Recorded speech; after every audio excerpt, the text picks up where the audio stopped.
Well, today is going to be a big topic. Going through the week, it didn't seem like I had enough material because they were just calming, and I thought we were just going to be talking about meditation and so on. But oh boy, no, not exactly. we got, Again, we're going to have to try and jam as many things in here. There's a few things that I might leave out if time doesn't permit, but we'll see how it goes. All right. Now, today's class is talking about calming the wars in our head. Last week, we talked about the actual wars in our head and what they were and we had a few techniques in there that we used. And we touched on a couple of things that we're going to tag on a little bit today from last week, because it was such a huge topic, all this stuff and clutter that's in our head. How do we quantify it? What do we do with it? And hopefully today, after today, it'll give you a little bit more awareness of really what's going on in our minds and how we're managing it and what we're doing with it. When we don't do anything with it, then we have various results that we're going to cover today. But today's color is red. And in Spirit was saying that there's two kinds of ways that we look at this because it is a root chakra basic energy in this, and it's all about complacency. And complacency, what that is a place where we hold back, is that it's not really a giving up, it's just more letting things go at the status quo, right? It's not really doing much, it's you're being complacent. The story is told about a couple that when their earlier years, they tried to save up some money. So the whole plan was that when they retire, they're going to move to Florida and spend their retirement years there. And as the years went on, and both of the parents had passed, and the kids were going through and rummaging through their estate, and they came upon these goals. And it was done like 30 years previous, sort of thing. And they said that they want to move to Florida and live the rest of their life there. And when they looked at their financials, they had all of the funds to actually buy a house, move there, and do all that. They had all that, but they never followed through. And so Spirit wanted to really highlight this, that this is a form of complacency where you have a goal, but over time, you sort of lose it. You sort of lose igniting it or making it happen, thinking that after a few years, it probably won't have any more validity and it doesn't need to be spoken of anymore. But then we look at the opposite side of complacency, and that's when we are full-blown wanting something to happen. That's why there's so much stress in our society in many ways, because we are pushed, because we spend most of our time chasing those dreams, chasing those things that we want. And we have goals and we just keep going with them. And Spirit says there's nothing wrong with going for a goal. But when it becomes so obsessive, and we hear of stories about this, they're so obsessive that they miss family reunions and they miss even the birth of their child. They miss all the important milestones with their relationship and the family because they're so focused on just getting there, only to find out when they get there, they're alone and the kids don't know them, and the story goes on and on. So that's when, on the opposite scale, when we spend so much time chasing for something. And this is one thing that Spirit really wants to home in again, because we have mentioned this in other classes, but they're saying, sometimes repetition is a good thing, because when we hear it again and again and again, somewhere in there, it's going to start filtering in and just become part of you. And this is no exception. When we are chasing something, like if we are chasing butterflies, we actually start chasing them away. But when we spend most of our time building a beautiful garden, all those butterflies come back to you because now they're in an environment that they like. And so how that changes and how that changes over to our standpoint is that when you have a skill whether you're a singer, a dancer, whether you are a fantastic person in music, or whether you are great at convincing people that they're a great thing, if you're a coach, regardless what you do, there is somewhere in there that somebody is looking exactly for that product or service. And that's what it is. That's just the way the marketplace, the natural marketplace works. When people see something that a person does and that's what they want, then they go for it. They follow you. It's not that it's wrong just to try and chase around people to try and gain momentum of the various things on social media. But sometimes people take it to such an extreme, is that unless they get any kind of reaction, they think there's something wrong with them, something maybe they're not equipped with. So there's always this shortage of something. I don't have perhaps enough education, or I don't have enough money, or I don't know enough people. And it isn't any of that. It's about attraction. It's about when a person is so focused on something that they feel their physical body has to bring it in, they have the suggestion in their energy that they don't believe that it can come through thought. They don't have the belief that the way they are thinking and the way they are attracts anything, because they're so invested in this other belief that I have to just work hard, put in the long hours, and the thing is, it does work, but you work very, very hard for it. You have to work about 10 times harder to get to the same result as if you're just waiting and people come to you effortlessly. We are told, of course, that the universe creates everything, and somehow we are all connected to it. But many don't feel that they're really connected to the universe, or anything for that matter. They're not connected to their jobs. They're not connected to, they don't really like anything anymore.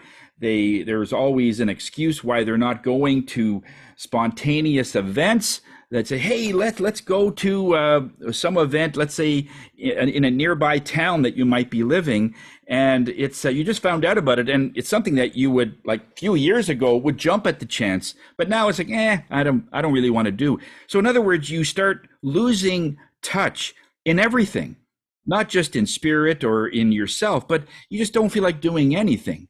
But then you still have to find that you're going to be investing in something. If you don't look at light, then the only alternative, because you're going to be following something, you're going to be following more of the confusion and all the events that happen to you. You think they're random or they're unrelated, and it isn't any of that. The powers of nature is incredible. It's just like an incredible, well-oiled machine. It has an ecosystem of itself, and everything has a purpose. Everything has a way in which it has to be. So there's nothing wasted in nature, from mosquitoes to bats to snakes to anything in nature. We might think, just by looking at it, why on earth do we need mosquitoes? I mean, they're just so, but we don't realize that it's a major food source for many thousands of creatures and animals that go through that. But when we feel that we're unwanted or we have no purpose, boy, the situation changes dramatically, doesn't it? Our ability to say, oh, what's the use? Whatever is what we sometimes will say. There's no reason to do any of that. And we come up with justifications why we shouldn't be doing something, because we're following our surroundings. We're following whatever we're following. And you're certainly not connected to the earth, connected to your inner energy, your spirit, or whatever it is. So you just go by default and you figure what else would happen. So when we look at how we are addressing something, this is how we tend to calm down these wars in your head, by addressing everything in your energy. I mean, if you look at just the various ways that we compartmentize things, categorize things, I mean, even in your household, I'm sure you have a garbage can in the bathrooms or the kitchen. You have a garbage can in the garage. You have garbage cans in strategic places in your home. And the reason you do that is because some of the things that are unwanted, there's a place for. Imagine if you only had the garbage in the garage. That's it. That means you would have to walk from wherever you are, and then eventually, I'll just put it on the counter. Eventually, it'll fall off the counter, and it just starts accumulating because we're not going to go through walking every time to go to the garage. It's not a system that works for us. It has to be handy. It has to be close by. So when you have something in your energy that isn't wanted, there should be a place where you put those things in thought. Guilt, old guilt that you had for something, or something that you had a belief about something and you were totally wrong about it. You said, oh my God, I didn't realize that that happened to this person. I always judged them because they just left, us high and dry, not realizing that they were under a lot of pressure and they had to do something. Otherwise, they thought they would be in trouble or something. But when we start asking questions of the whys, it sometimes then debunks the perceptions we had of that person. So it's all about managing energies that are good, of course, that are helpful, and they're the ones that are not helpful, that are ones that are really outdated, and they're really slowing us down. And so it is about, it's almost like you're raising your mind. Like if you let your mind raise itself, it will always go to the easiest thing. I mean, look at how you would react to something. How would you like to take a drive? I don't know. I'd rather just watch TV because the mind doesn't want to move. So, but we know that we have to move because our body needs to move. And after a certain age, we start getting certain issues because of the non-activity or the inactivity. I guess that's the issue. It's the inactivity. So we're just going, we're just heading out. And so we force our minds to do these things. The mind doesn't want to, but everything benefits because we push it. Imagine what would happen to your children if you let your children raise themselves. You can imagine, those of you, I know most of you have children or nieces or nephews in your life. Imagine if after a certain age, of course, in the first 9 months and a little bit, you take care of them because they don't know really that much. But when they get to a certain age, even like 13 months, 15 months, that kind of thing, they're already starting to want things. And there's already various things. But as they get a little into their toddler years, anything they want to do, if you just gave it to them, what would happen? Now, Spirit says if they're still alive in their teenage years, because most of the choices and suggestions they come up with has a safety factor. Is it okay if I play in the traffic? Is it okay if I play on the monkey bars in the thunderstorm and there's water underneath? Nah, I don't think so. Not a good idea. But if you just watch what happens instead of managing it. You just watch your children do whatever they want. I mean, it would be excruciating for me. But that's what we're doing to our minds, is that we're just letting things happen, and it's not being categorized, and it's not putting in places that are helping us. It's hindering us. As I said, in some of the later old classes that we had, we were talking about bringing in all kinds of energy. We want anger. We want good stuff. We want guilt. We want all of that. So we could say, okay, this is not serving me, and we put it in a certain place. We make peace with it. And now the guilt is no longer guilt. It's just more of I've learned something on that one. So we've relabeled it, is another thing that we talked about in another class. Relabel something that's negative, so now it's not such a big hit anymore. So that's the idea. And what Spirit is saying, that if you keep dancing with darkness, in other words, letting your mind do what it wants, then eventually you'll want to know why you can't see anything or feel anything. Is it any wonder? If you let your mind just do what it has to do, then that's sort of the result. Now, one tip that comes up with this is that many people that don't know what to do, they tend to follow crowds. In other words, I don't know what I want to do. Even to the point, and I've seen this, even to the point is, do you want pizza or hamburger for supper? I don't know, whatever you want. In other words, they have no idea what they want, even on the most basic level. So they follow people. What do you want? What do you think I should do? I need another job. What do you think I should do?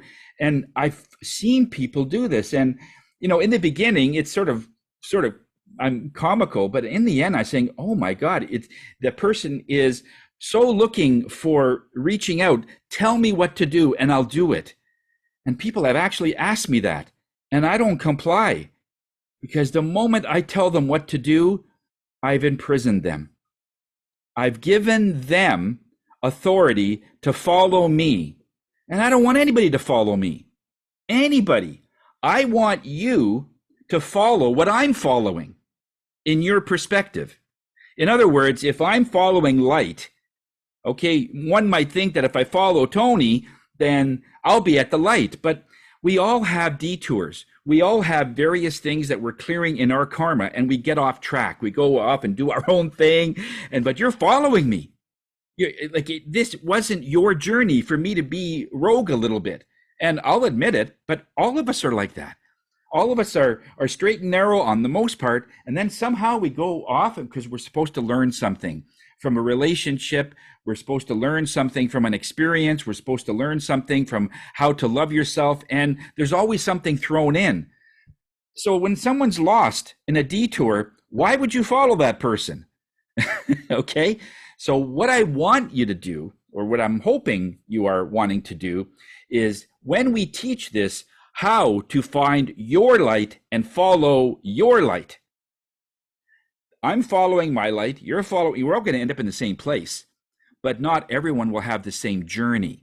I think that's safe to say, all right? We will all have a different journey, but we'll all end up in the same place. And this all comes down to following crowds. Don't follow crowds, because Spirit says the crowd, on the most part, is lost. They're lost. There's so many things that are happening in our day and age that the crowds, whatever crowds that are there, they're lost. They're saying one thing and they're doing something else. So as long as you're seeing your path and what you need to do, and you are connected, and the crowd is going in that same direction, great. I think that's wonderful. When they go off track, you're still following what you need to do. And they could go off in certain directions. If you've ever tried to look at a swarm of sparrows in the sky, one's going one way, the other's going the other way, and there's thousands of sparrows in the air. I'm not sure if you've ever seen this on video. It's magnificent. It looks like it's almost a shape of something, but they're totally unguided. Some are going east and west, and some going up and down, and there's little clumps. And he says, okay, well, that's what it's like to follow a crowd. So in doing that, try and follow what you need to do so that you would have that control. And speaking of control, how much of your life do you think that you control? Okay, and in the beginning, we might think that we have a lot of control in our life. I have control of my thoughts. I have control, a lot of control, because I can make things happen. And then we soon discover that very little part of our life we can control. Many parts of our life we cannot control.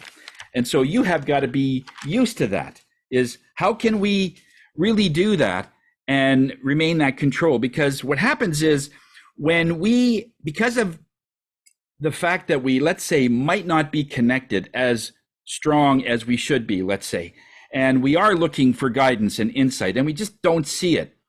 What our mind does is that in the meantime, while you're trying to find your connection or balance or whatever you want to do, in the meantime, the mind says, hey, it's okay.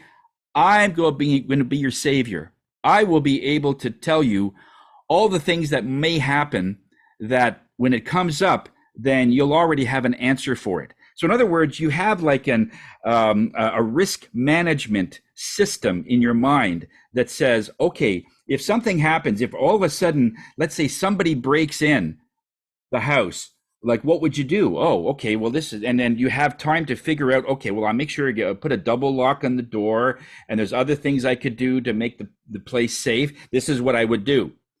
And But how that would work on children, how that would work on relationships. What if a person, I'm on the phone with somebody and my partner thinks that I'm unfaithful because I'm always talking to a woman or always talking to a man, or there's, their insecurities are coming in. Now, what would happen if that happened? So then your mind comes up with scenarios, comes up with worst case decisions or worst case cases, basically, and then tries to come up with a solution. So you have that as it's almost a stored solution, if I could use that word.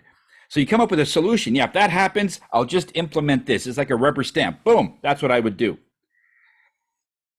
What happens is, though, that is the same energy as worry. It's the same energy, because when we don't know, when we can't predict what will happen, we can't predict the future. Neither can spirit. Spirit can't predict what will happen. They just look at tendencies. That's why I'm not really a fan of when people say a fortune teller or someone who could predict the future, because you really can't.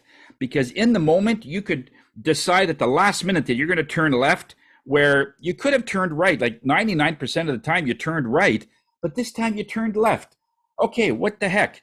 Okay, and that happens. Sometimes you come up to a freeway and you could go one way, thinking that I could bypass this traffic, or I can go another way. And you haven't really decided, and you're coming up to the decision-making lane. Which lane are you going to be in? And so Spirit says, well, chances are you've always gone to the right. And then at the last minute, no, I'm going to go left. Okay, that happens all the time. So that's why you really can't predict the future, because of choice, because of your free will to decide. And so in doing that, your mind always has this worry aspect that if this happens, this is, but then you have to come up with literally hundreds or maybe even thousands of so-called potential solutions to something that come up, just in case it does, so you have an answer for it. And Spirit says, like, we all know this, we've heard this, that over 90% of the things that we worry about, what happens? Nothing happens. 90% of the worry that we come up with never happens. So what that means is all the energy it took for you to come up with and figure out and lay out and set up and orchestrate in your head how you would react, how you would go about a certain problem, now is not going to be used. It's just wasted energy, and a solution that was stored is now just deleted. It's because it never happened. So until we realize that we must surrender to the present moment, because that is when you are at your best. And we hear this from all facets of sports, whether you're in soccer or hockey, or whether you're playing badminton or volleyball. It doesn't matter how much you train, all the various moves. It is the game that at the moment what happens. And this is why every game is different. Have you noticed that you could come up with so many different training programs, but we still go see a hockey game, even though tens of thousands of games have been played in that sport? We know it's going to be different, because someone's going to do something different, and that's going to be in the moment. Someone else is going to do something, and there's going to be a breakaway, and he could fall, he could do it, he could, you never know. So that's why we go, because it's still unpredictable. Because we decide in the moment, and that is your most powerful point, is what you do right now. So instead of coming up with scenarios of all the bad case scenarios that could come up with, just get yourself to the point where you're surrendering. Is like with the training that I have and all of the experience that I have a lightning fast reflexes that I'll be able to discern in the moment what to do in a certain situation. Now, this applies with sports, and this applies with, of course, real life. When something happens that you did not expect, it totally got you side swiped, or they sucker punched, as they called it. It's a total thing that where you didn't see this coming from a mile away, and it did happen. Now, how do you react? Like you can't forecast that. But if you're balanced and you're in that point where you're connected, say, okay, what do I do? What do I do? And this is what I do in a lot of these classes that I do, I have certain notes that I want to cover, but while I'm doing it, Spirit says, "Oh, say this, say this, say this. Don't forget." And that I don't, and I just do, because someone in the audience is asking, because they can feel your energy of some uncertainty, and you say, "Okay, make sure you stress this and do that," and maybe you say the word dolphin, or say the word shoehorn, or strapless, or something that will mean something to somebody, and they'll get it. And so that's how I do it. And so it is Spirit that is guiding me in the moment. This is not orchestrated from, like, rehearsed. There are certain things I do want to cover, yes, that Spirit has talked about, but it is all about being in the moment so that your emotional response is as keen as it can be. Okay? It has to be as keen as it can be. So, I'm going to give you one quick technique of how to deal with immature emotional people. Are you interested? How to deal with an irrational, irrational person. Because sometimes we have to deal with these types of people every day. They could be family members, so we can't really just not see them again. They could be partners in someone else's business, but anyway, no matter what we do, they're going to be part of your life. So Spirit wants to give you a quick technique, and there's many of them, but they're going to give you a very easy one that we can cover in just a few seconds. First of all, we know that people that are emotionally immature, they just don't get it. They take your energy. And these are people that will say something like, you could say something like, "Oh, I like your sweater." And maybe they might not like the sweater. So they'll say something like this because they want to really create a confrontation. "I'll bet you said that just to hurt me."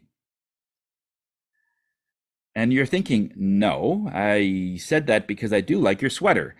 I had no idea you didn't like it. This is what's going on in your mind." But you see, with just a comment like that, it spurs that now you got to justify yourself, don't you? You feel like I'm being misunderstood. And that's where this person, that's their juice. That's their fuel. They love to see people squirm and people try and justify themselves on something totally off the wall. "You said that just to hurt me, didn't you?" So how do you respond to that? Well, Spirit has a suggestion. The first thing is you need to, first of all, understand that you got to, first of all, be okay. You can write this down if you want. You got to be okay being intentionally misunderstood. Because a person that is balanced, like all of us here are very, we are free thinkers and we don't think anything. We just love our experiences. But some people look for loops that they can get a rise out of you, and they love to see people squirm and try and justify themselves. So in the misunderstanding, they did that on purpose, so that want to see what your reaction is. So this is one response that you can do. So the term is, "I'll bet you said that just to hurt me." The response to that could be something like, "Okay, I agree. I can really see and perceive the way you're feeling that, but you do have the freedom to think that way." Notice that you say the word agree. Anytime you agree with anybody, there's no confrontation. There's no juice. There's nothing. It just falls flat. You stop them in their tracks. They don't know how to react because you're not justifying yourself. All you're saying is, it's almost like, "Well, if you were right, I would agree with you." All right, if you're right, I saw that in one of the movies with Robin Williams, a marvelous movie. But yeah, you agree with them, and then you say something like, "You have the freedom to think that way." And what this will do is, could be going in a number of directions. By saying that you agree, it means that they are now angry because they didn't get this rise out of you.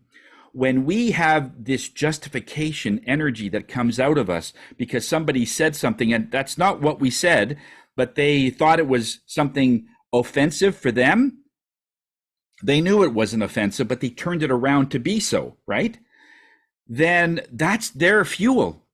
That's what they love. That's what gets them up in the morning. They love drama. How many people know people that just love the drama? You could say, like, it's a beautiful day, like something so neutral. No, it's not. It's going to rain later. How can you just say it's going to be a beautiful? I had one years ago where I said, I saw a picture of a baby and I said, boy, what a beautiful baby. And somebody put a pot shot on that. Oh, the baby's so fat, and went on and on about this baby. I said, really? A baby? You would find something wrong with a baby. But that's what they do. That's what they like to get a rise out of. And, lately I've been seeing a lot of these kind of people come up in social media, but, it is what it is. That's what they want to do. It doesn't, rise out of me. But the idea is, don't give them the satisfaction of confrontation, because that's what they want. Just agree with them and keep going. I heard of one particular case where a person said to an interviewer that I do not argue with stupid people. This is one example. And that doesn't mean you have to use this, but this is how far it could go, just so you know. I don't argue with stupid people. And the interviewer said, well, I disagree with that. And the person said, I agree. So there's many ways you can take that, but in the end, it's not that you want to be part of that. It's just that you want to really focus your energy in one particular place. There's one author that I've been following recently. Her name is Gabriela Kovienko. Marvelous lady, and she talks a lot about consciousness and so on. And in one of them, one really caught my eye was the 5 signs of consciousness that you have expanded. In other words, the 5 signs that your consciousness is getting better. Okay? The first one is you don't need other people's validation to validate you. In other words, if you have certain problem, or if you have a question, or if you have a statement, you don't need other people's validation to know that, yeah, this is the right thing to do. You just know, and you just do it. So you don't need validation. The second one that gives you the sign that you're getting lighter and more in spirit is you don't feel offended. Like this example with, I bet you said that just to hurt me. Now, normally that would offend you. No, I would absolutely not say that. I said it because I like the shirt or I like the sweater. I didn't mean anything. So you don't get offended because you know your self-worth. If you know what you're worth and you know what you said, and then it's their attempt to turn things around, you see it a mile away. When you are not connected, you don't see it coming and you get offended right away. So that's how you know that, oh, I got to work on myself. All right. The third one is you can forgive. You can just forgive. You can forgive the person that cut you off. You can, I heard this one story where this old lady was on a bus and she had the aisle space. One person gets on the bus and she's carrying a lot of grocery bags, just all hanging beside her. And she sits beside this old lady, and a couple of bags hit the old lady in the face, and before she sat down. And then somebody else saw it, but the old lady didn't say anything. And then one of the passengers on the bus said, "Oh, I think you hit this old lady." "Oh, did I?" And she said, "It's okay. It's okay." "Well, why didn't you say something? Like if I hit you in the face, you should say something." And she says, "Darling, my stop is next. I mean, for me to get into that energy at the moment, it's not worth my time. I'm getting off at the next stop, so there's no reason. So I just forgive." Right away, she forgave. And so what that says is that what would have happened if she would have created a ruckus and created some drama from that in those few seconds? Well, that old lady will probably be thinking about that for an hour, or some cases, some people will think about it all day. If it happens in the morning, you could be still thinking about that at night. It's not worth your time. We're just here. It's such a short time we're together that we can forgive. Okay. Number 4 is you can acknowledge when you're wrong. Something happens and you genuinely, oh yeah, yeah, yeah, I did that one wrong. So yeah, I'm right with you there. That was my bad. And other people that have a lot of justification in their life and don't see their self-worth, they say, well, that was because the wind got it, or that was because my grandson accidentally tripped me, or any number of reasons why, but you don't own up to it. You just sort of deflect and it goes somewhere else. Okay. So you will acknowledge when you're wrong.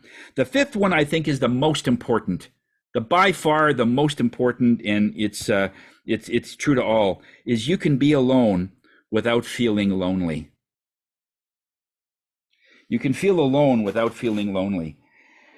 And when I read that, that brought me to another uh, studies, because I read studies and I read things all the time, and that reminded me of a study that they did in the University of Virginia several years ago in Charlottesville. And what it was the school had invited people to come into their study to do various things with them. And all the people that came in, they escorted them in a room and they left them there for 15 minutes.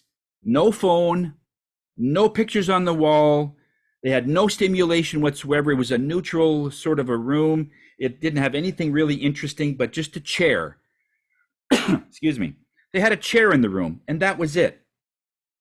They were also told that there's a button in this room. And when this button is pressed, it will give you a very mild electrical shock.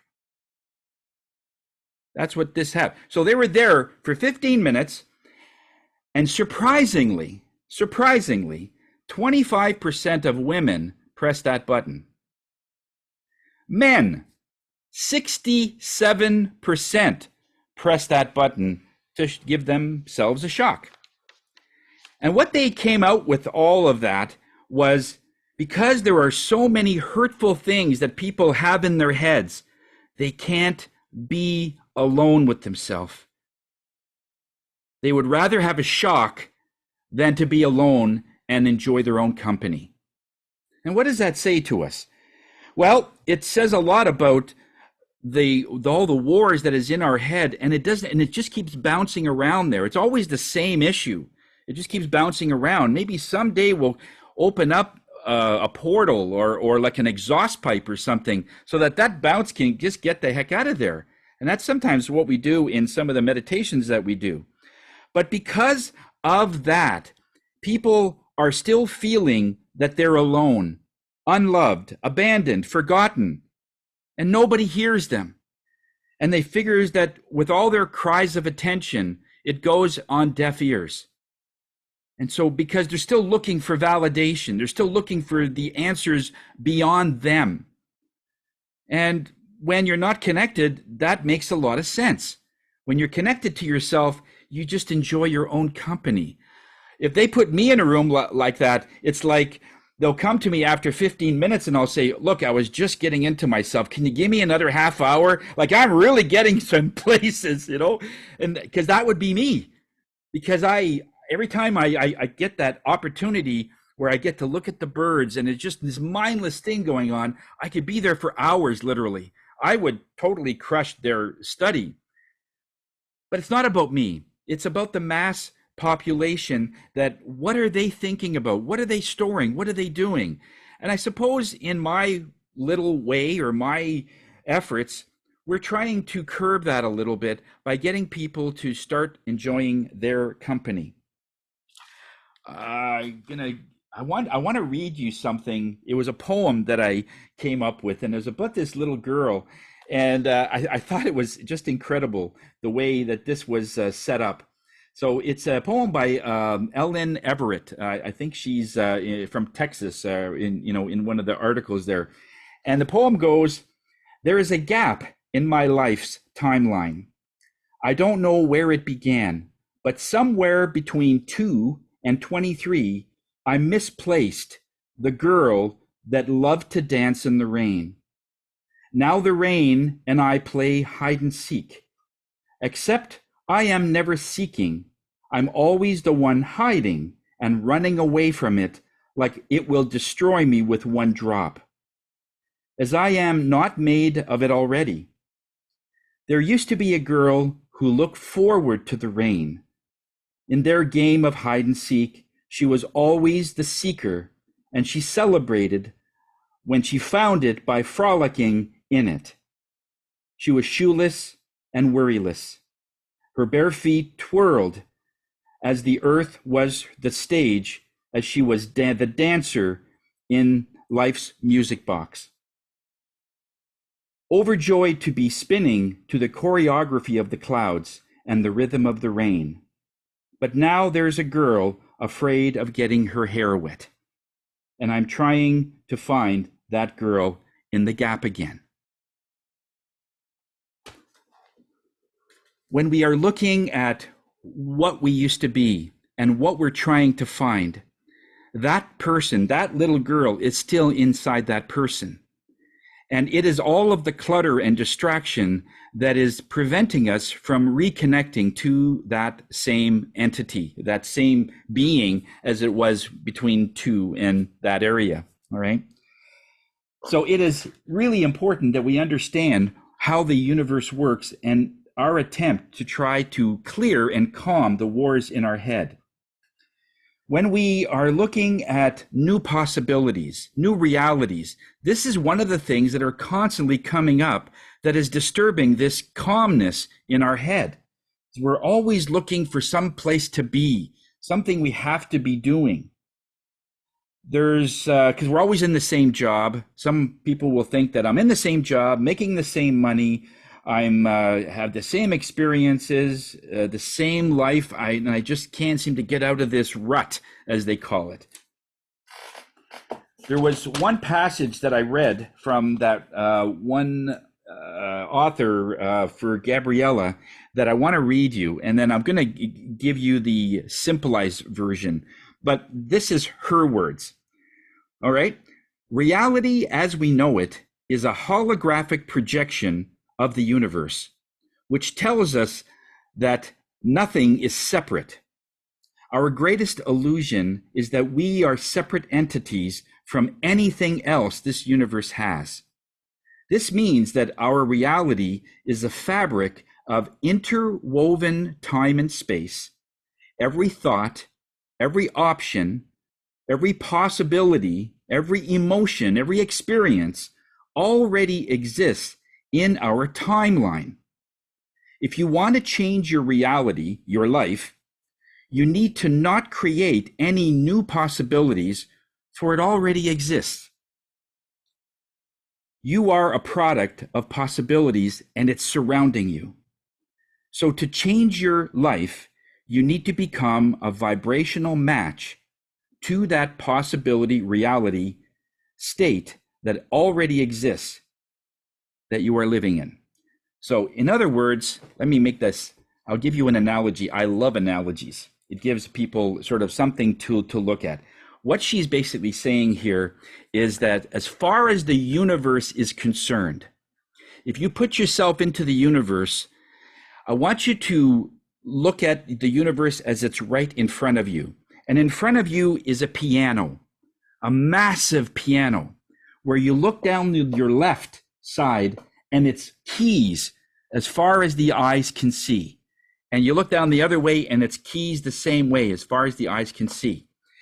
And if you press one note in there, that's your life. The universe has a song. The universe is playing something. And in most songs, some notes are dormant more than they're being played. Does that make sense? In a piano, not every note is playing all the time. There are certain times where that note is necessary and it's pressed, as if you're playing. But when you're not playing that note, what's happening? Nothing. Because you're not called to do anything. It is not your time. It's not your part yet to come in to that reality. So when the universe presses you, you're the button, then it is then your calling that you need to do something. If you're connected, then that's when you'll get, okay, I need to find out more about myself? And these are some of the questions, because somewhere somebody has pressed your key. Now, if we look even further, just to keep this very simple, we go to that note. Let's say it's whatever key it is, and we press that key and we zoom into that key and get right into that note. There's another piano. This is the part of where your life experiences, the first one was your existence. The second is your life experiences. All of the options and possibilities you would have in your life are all keys that are working.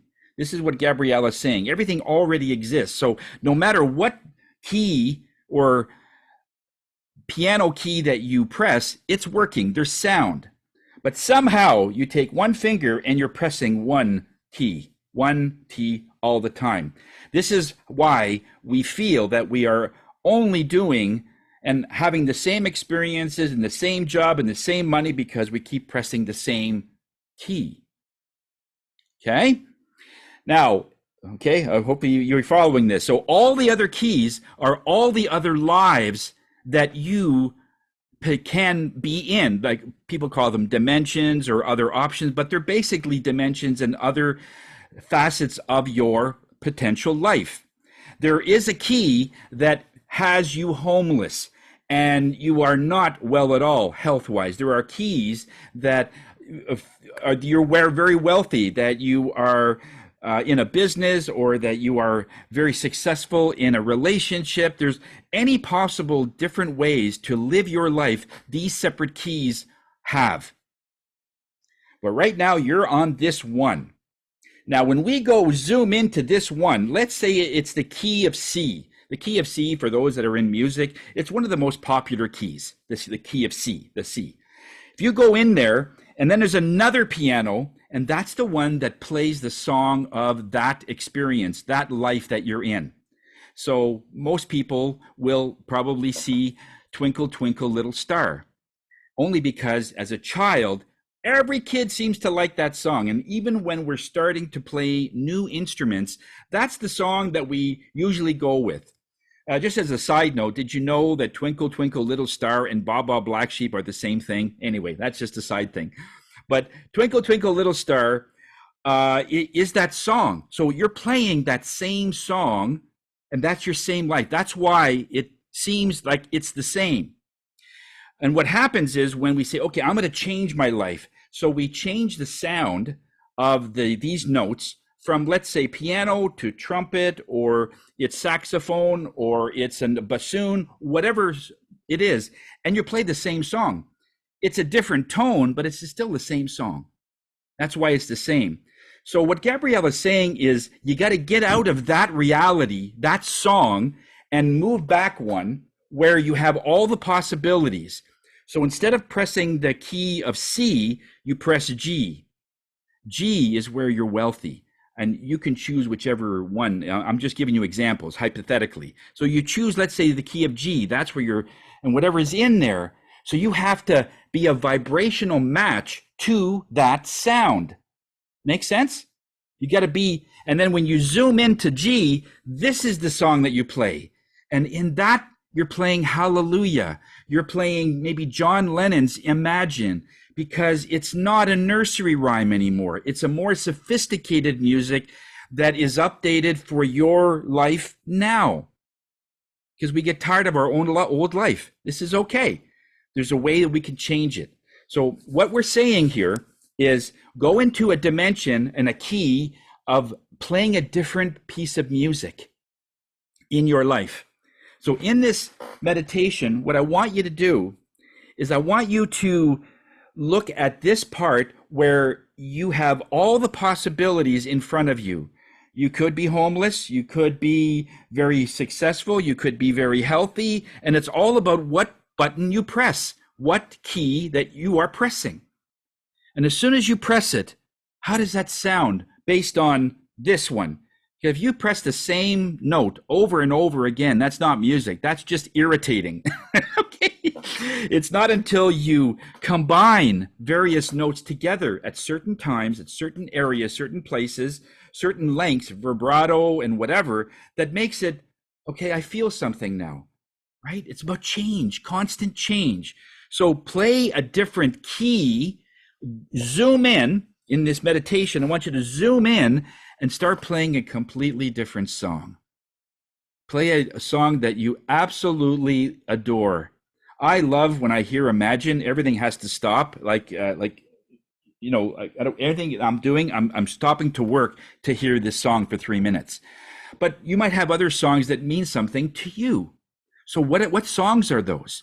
So what I want you to do in this meditation, go in and let's say use that Twinkle Twinkle Little Star example, that's where you are right now, but you want to be something else.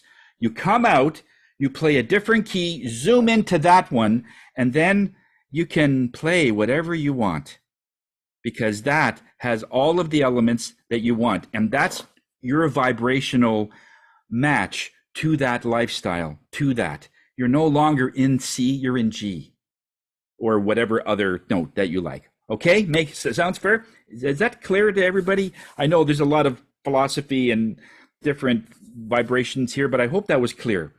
Just see yourself in front of a piano, and instead of one note, go to another note and zoom in and play something that you love. Okay? We'll see you in about 15 minutes or so. Take a nice deep breath. Breathe in the color red, fire engine red.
Slowly come out of the state that you're in. Try and remember what you felt, what you saw, what you sensed.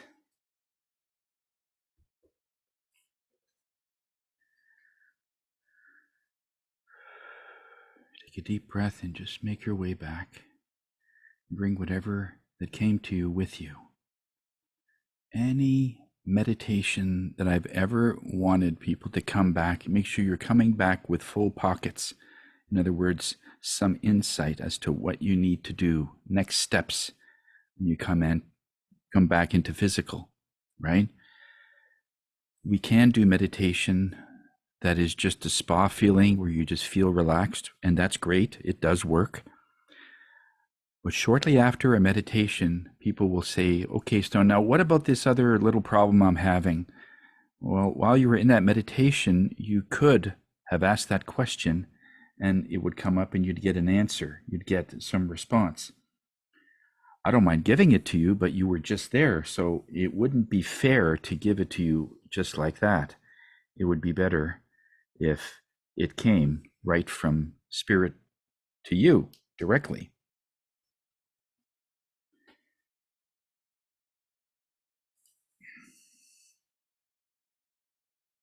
I also want to congratulate each and every one of you, because what you did in this 15 minutes, the mass population cannot do.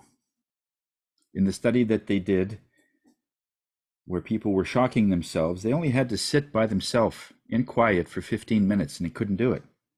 Some did it. But if you look at how people are being managed and how they're managing their energy, you were able to sit for 15 minutes and just think about you. That's marvelous. So that needs a big pat on the back. It isn't easy. This whole process isn't easy. So when a person says, I really like to do that spirit stuff, I really respect that, because it isn't easy work. Not at all. It's tough. You have to really balance focus and patience. Those are the two things that keep us apart from anything that we want.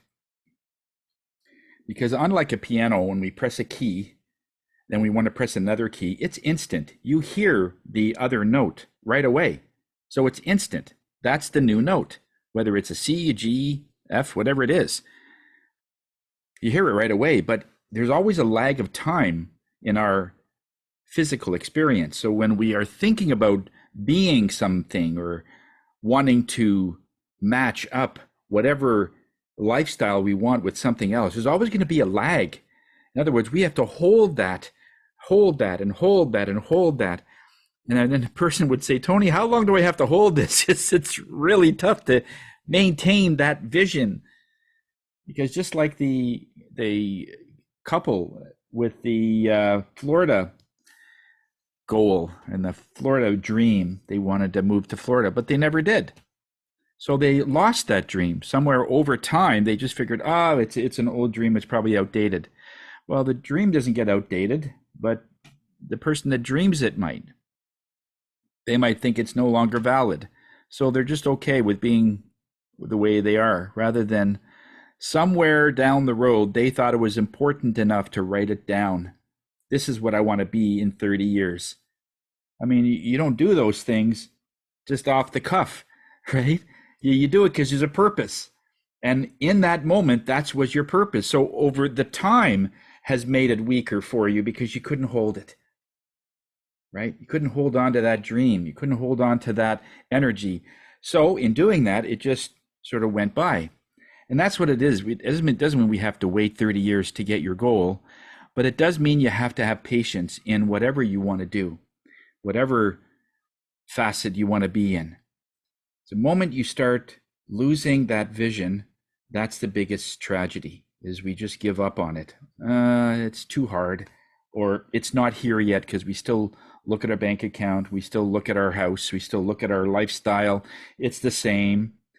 And that means you're now focused on where you are, not what you want to be. You're still focused on C, but you want to be at G. So you see that, so there's no movement, there's no change.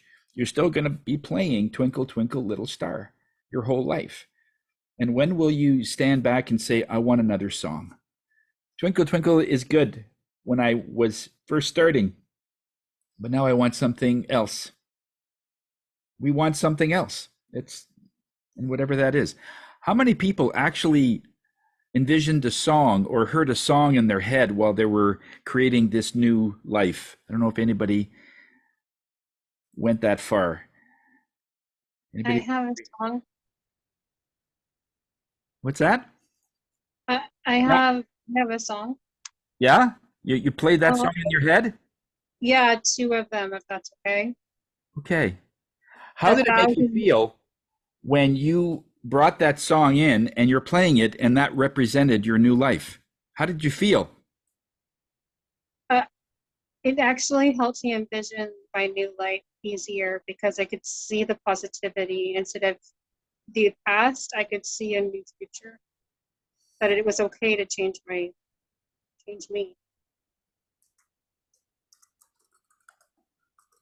Great. Excellent. And that's what it's all about. Yeah, somebody put La Bamba. I love La Bamba. That's a great song.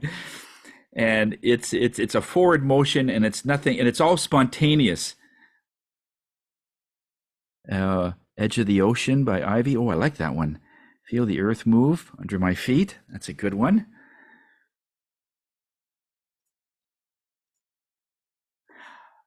I'm not sure. I think it was Green Day that played one of them that I had my ear at for quite some time. It was 21 Guns by Green Day. I thought that was great. A thousand year for you for 1,000 years. Yeah, yeah, it's a good one.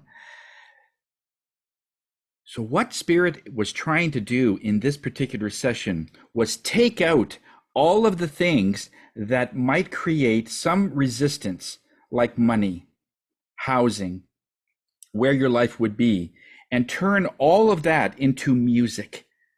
If you're playing Twinkle, Twinkle, Little Star, and now you're going to another dimension and you're creating a new song, whether you knew it or not, you were already planning this new life in music, because there's very little resistance in a good song, isn't there? You just surrender to the song. I don't know about you, but I'm totally into that song. And I don't even hear, like my wife could be right beside me. I wouldn't hear a word because I'm so into the song because it got me. I surrendered. I'm right in that song. It's like being right inside a waterfall for me. And when you're there, there's no resistance. But when we think about, I want to make so much money, I want my business to do so much, there could be little resistance just to, I don't think I deserve that to make that much. All this other stuff that comes up sometimes. So we just sort of change the entire thing into music. And so if you did hear music or create new music in another key, whether you knew it or not, you're already creating a new life, because that life has no resistance. If you're trying to create a lifestyle and you're resisting it now, but want that lifestyle, it'll never happen. Because when they say vibrational match, means exactly that. It's a match. When two people are just meant to be together, there's no resistance. They love each other. Or you could have a pet and they just adore each other. The pet's happy that you came home and you're happy that you came home and you see your pet. There's no resistance, right? So try to set this whole thing up in the next meditation you do, the next time you're apart, and introduce music to it. And what would that music entail, and what would it represent in your new lifestyle? So you could say this song, let's say this song is now, I'm on the beach and I see myself painting on the beach, painting the waves and the seagulls and the sunset. And I see all of that. And you're not looking at, gee, you know what it's going to cost to be there? No, it's silly, because you're just in that place. That's the vibrational match that Spirit wants you to sort of get into. Vibrational match means exactly that, no resistance. Just want to have all of you ask yourself a question. With your life right now, just the way everything is, just exactly with the place that you're in, the lifestyle that you're in, do you feel you have to do more to be where you are?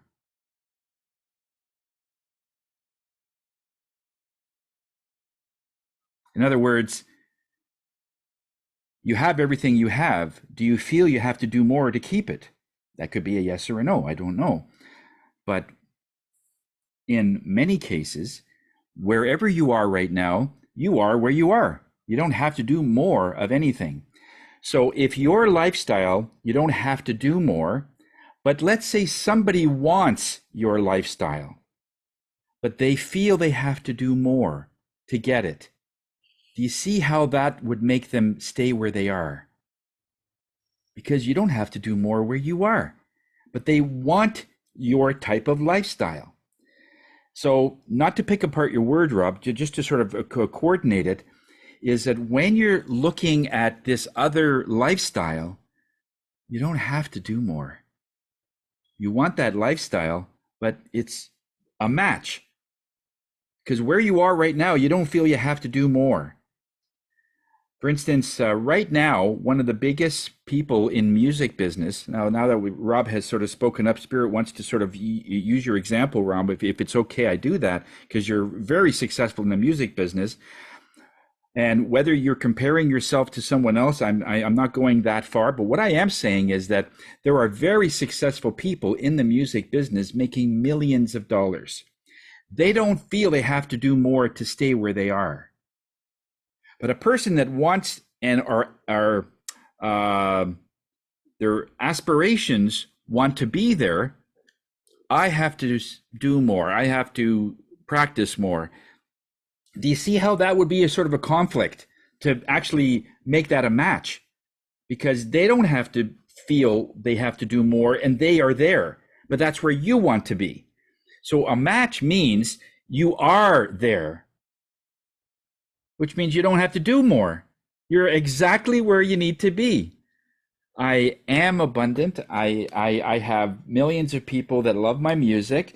And just to sort of make it so that it's more believable for your mind as you're saying it. You could say, and I have millions of people that love my music that haven't heard my music yet.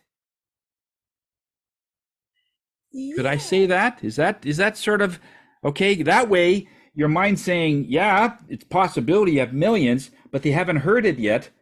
Okay, so they need to hear it, right? And this way you're not saying that I need to get to this million to feel that way. Just say, I'm already there. I have millions of people that love my music that haven't heard it yet. I can't wait till they hear it.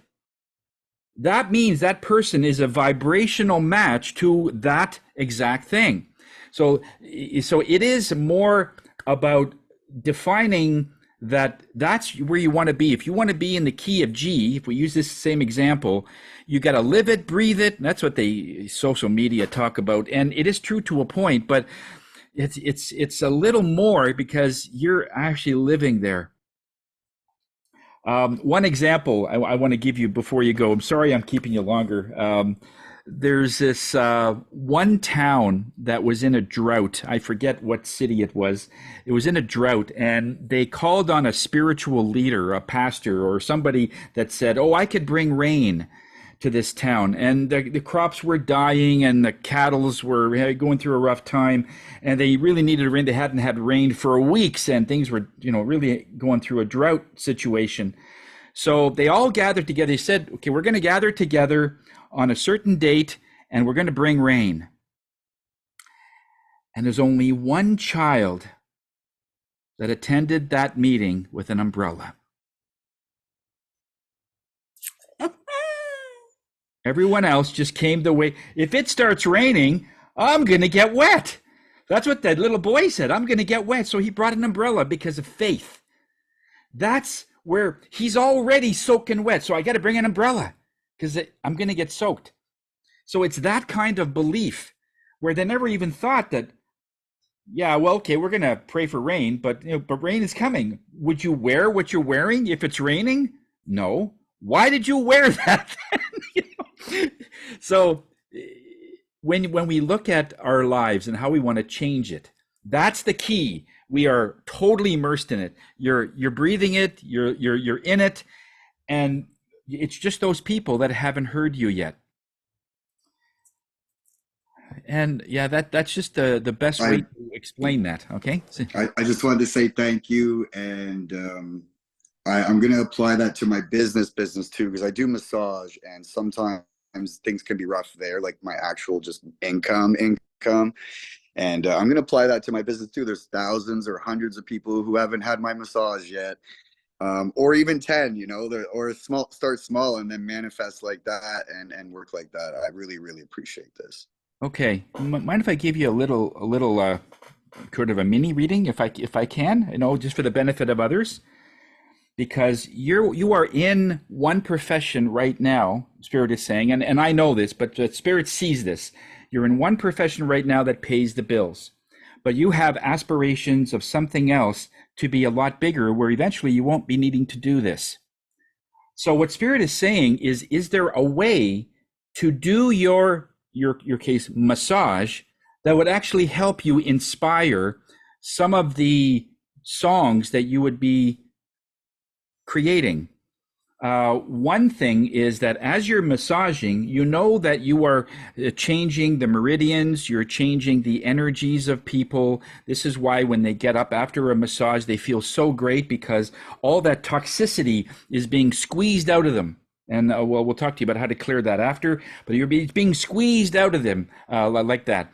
And since that toxicity is heavy, as it comes out, they feel lighter. And they feel more mobile, not because of the massage, but because of the energy that you are driving forward. And it's now part of an ecosystem that's being cleared. How could I could work that into my music, is what you're asking. In other words, God puts you in a place where you are with people. These are the men and women and children that are going to be listening to music like yours. How could I use this profession that I think is just creating a few dollars, but how can I use this? Because God put you there for a reason. How can I use this so that it inspires me to say, what makes us lighter? What makes us, maybe there's something about it that you will get. When you ask those kinds of questions, then you'll start getting unbelievable answers. I'll give you a short story. I know I'm keeping you guys, sorry about this. I got a short story. When I was in the moving business, as all of you might know or might not know, I love motorcycles. I've always loved them. And I had a motorcycle when I was in the moving business. And one of the things that always I was intrigued about is that I wanted to incorporate my motorcycle into the moving business. And so people were saying, well, that's just absolutely stock raving stupid. How, like motorcycle, you need a truck to carry all of these boxes and furniture. I mean, how can you put it in? But I just put it out there. I says, I just love this particular sport of biking. How could I interweave it into my business, my moving business? And you would think they're vastly different. They would have nothing to do with each other. Until one morning, we had 2 moves scheduled, and one of my drivers fell sick. So I was the only driver. I had my 6 guys. I was the only driver. So I ended up putting my motorcycle inside one of the trucks, drove everybody to the job site, took the bike off the truck. While they were loading that truck, I took the motorcycle into truck number 2, put the motorcycle in there, and we drove to our site. We did our job, and then halfway through, the other job was done. Anyway, we got the job done, and I was able to incorporate my bike. All I'm saying is that whatever you want, Spirit will just orchestrate it so it came in. Eventually, I made special lifts and special other equipment because the bike takes up a lot of room inside the truck that we can't put, boxes on because it's taking up room. So I devised a way to put the motorcycle on the outside of the truck. So that was another thing. But got that done. And so all to say is that when you really are focused on something you love, it actually makes it you have an edge. Now, when a driver called in sick and I had 2 jobs, normally we would have to cancel one job, but they're waiting for you. You made a commitment. You have to be there. They have to move out of that, and it's your responsibility to move them out. So this way, and we had many situations like that afterwards, where people where my driver couldn't show, or they hurt their back or whatever it was, and I was the only driver. I said, okay, it's okay. I got it worked out. I'll use a motorcycle. And when I told people I managed to move 2 people with my bike, But all I'm saying is, if you love music and you're doing the massage, how do you incorporate the 2? Make it so it's not a waste, that it's actually thrusting you forward and you're getting something from giving relief to people, and you can incorporate that into your music. And as you're going through whatever movement you're going through, you're saying, how can I incorporate this into my music that will mean something to people? So when they hear it, it's like a verbal massage. The first thing that comes to my head when you are saying this now, I'll make it quick. Sometimes when I'm massaging, usually it's 2 words that come to my mind, like an inhale and an outhale as I'm working on someone. For example, God bless will be a big one that comes through me and while I'm doing my techniques. And I feel like maybe I can use God bless as a title of a song, and that will lead to lyrics or lead to me finding music or beat. And there are other 2-word things that will come in, but God bless is a good example. And I feel like I'm definitely going to take your advice here as to incorporate, like trying to learn from what, not just I'm not just making money from the massage to put into the music. This is a space for me to clear, a space for me to clear this person and take something from this, and then work on music afterwards, like a title of a song. And I do find a lot of titles of songs, sometimes they are 2 words, like God's Country, like Blake Shelton, for country music. Yes, when your name gets very big, you can pretty much say anything.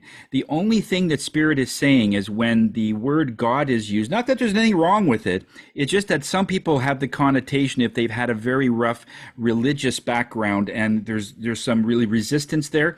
God isn't the problem. They've been taught that God, is judgmental and whatever. But all I was getting there is for the average person, you could say, I'm blessed. Right? And so you're not using, not there's any, again, not there's anything wrong with God. It's just that we have to think about who's going to be listening to this. So we have to break out the can opener and so somebody said this a few days ago. The people that are on the street, they have can openers and they have cigarettes, beer, and they have Colgate toothpaste or something. Don't do anything that's hippie. Be where they are. If they are not open to the word, because you could say dad, and people would have a problem with dad if they've had a very drunk dad and they were always beating them. But my dad was gentle and he was an amazing man. So it would bring a smile to my face. But the word sometimes would do it, right? There are people that don't like babies because for whatever reason. But if you just make it so that it is acceptable. So when you say God is in there, right? But you're saying I'm blessed. And then they only get that first reading of, yeah, I am blessed. And then that's how they could bring that spirit in. It's sort of a Trojan horse, but you still do it, right? It's part of that. I 100% understand religion, politics. I think if I was famous, a publicist would tell me right away, stop that. Yeah, but then people will think that you're just going to be on the Christian stations or something, and that might not be your market, right? So I totally understand why you do it. It's just that now when you're talking to your audience, how do they feel? And it is for them to feel that they are blessed. So when your song says I'm blessed, oh, I want to hear that. When they say God bless me, I don't know, maybe not. I don't know. And it's the same song, right? But it just has a connotation because some people don't have a good experience with it. And that again, any marketing person would probably tell you the same. But I'm giving it to you from an energetic perspective, right? So that it has that deeper meaning. But I really, really, really appreciate this. Everything is very connected. So I wanted to thank you today, Tony, for giving me a quote that I hold dear to my heart now, which is, I am okay being intentionally misunderstood. This is like so big for me. It's so huge for me. And when my friend Kaz sent me the thing and, posted him and Bo Bridges, I thought, it's like, I'm so blessed to have met these people and to have had these people in my life. And so many people just take me for being bullshit. And I'm like, I'm not bullshit. So yeah. I am okay with being intentionally misunderstood. And it's the 50th anniversary of hip hop today. Oh, is it? I did not know that. Oh. Yeah, well, I have people send me things all the time. And it's like, that's 50 years today. 50th anniversary of hip hop today. Today. Oh, wow. Yeah. Wow. I'm very cool with that. I'm very, very cool with that. And understanding positive hip hop and positive lyrics within hip hop and understanding sometimes the confrontational stuff. Yes. It was the one genre that was very hard to permeate my beingness. And it's now one of my favorites. It's like, okay. It's like, it's just amazing the way spirit takes us to another level. And the way you've worked in my life, Tony, and the way Robbie's worked in my life, and so powerful, so incredible at this time in my life. So I am okay being intentionally misunderstood. And I wanted to thank you for that one today, because it's huge, huge for me. And I'm grateful, really grateful. Really, really grateful. And I'm going to redo this class as soon as you post it again and redo the meditation again as soon as you post it. Because it's just was so revealing to me. And I'm grateful beyond words for everyone here, and especially for Robbie and Robbie and Tony today, 50th anniversary of hip hop. I did not know it was the 50th anniversary today, so that's pretty huge That's for music. cool. I really, That's cool. Spirit wanted to really focus on music today for some reason. The piano came up, and one thing after another was all about the music. And it wasn't until the end I realized that yeah, we're taking away all the stuff, all the things that are maybe resistant oriented, and bringing it into music, because that's easier to take in. It's like water, right? As opposed to whatever the other one is, stew, whatever that is. Soul feels. But I posted the video meditation on the chat, just in case you want to do that again. Yeah. All right, and thank you so much for coming today. This has been a great topic to experience and everything. And so have yourself a great weekend. Love you all, and we'll see you next week. Okay, take care, guys. Thank you so much. Okay, bye-bye. Bye. Bye.